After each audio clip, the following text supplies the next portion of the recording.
Hamas టెర్రరిస్టులనైతే వెతికి వెతికి వేటాడి వెంటాడి చంపుతోంది ఇజ్రాయెల్.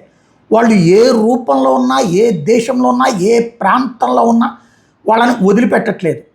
అక్టోబర్ 7 ఘటనకి ప్రతీకారం అన్నటువంటిది ఎన్ని సంవత్సరాలైనా తీర్చుకుంటుంది. తాజాగా మొహమ్మద్ అండ్ మొహమ్మద్ ఇద్దరు మొహమ్మదే. వీళ్ళిద్దరూ కూడా అక్టోబర్ 7న ఇజ్రాయేలీ అమ్మాయిని పట్టుకెళ్ళి రేపు చంపేసినటువంటి ఘటన. వీళ్ళిద్దరిది ఆ రోజున విజువల్స్ కూడా వైరల్ అయిన వాటిట్లో ఉన్నాయి. ఇప్పుడు తాజాగా ఇజ్రాయెల్ డిఫెన్స్ ఫోర్స్ గాజాలో వీళ్ళు ఉన్నారని గుర్తించింది. పేర్లు మార్చుకుని అక్కడ కార్యకలాపాలు చేస్తున్నారని గుర్తించింది. ఫుడ్ వెండర్స్ కింద, అంటే మన స్విగ్గీ లాంటి ప్లాట్ఫారాల కిందన పనిచేస్తున్నట్టు గుర్తించింది. ఆ విధంగా అజ్ఞాతంలో ఉన్నట్టు గుర్తించింది.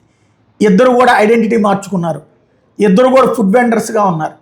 ఆ ఇద్దరిని ఇప్పుడు తాజాగా డ్రోన్లకి బాంబులు పెట్టి మరీ పేల్చి పడేసింది. తాజాగా ఘటన ఇది. వీళ్ళిద్దరే అనమాట ఆ విజువల్స్. ఇప్పుడు ఎతికి పట్టుకు చంపుతున్నది ఒక్కొక్కళ్ళని వదిలిపెట్టకుండా.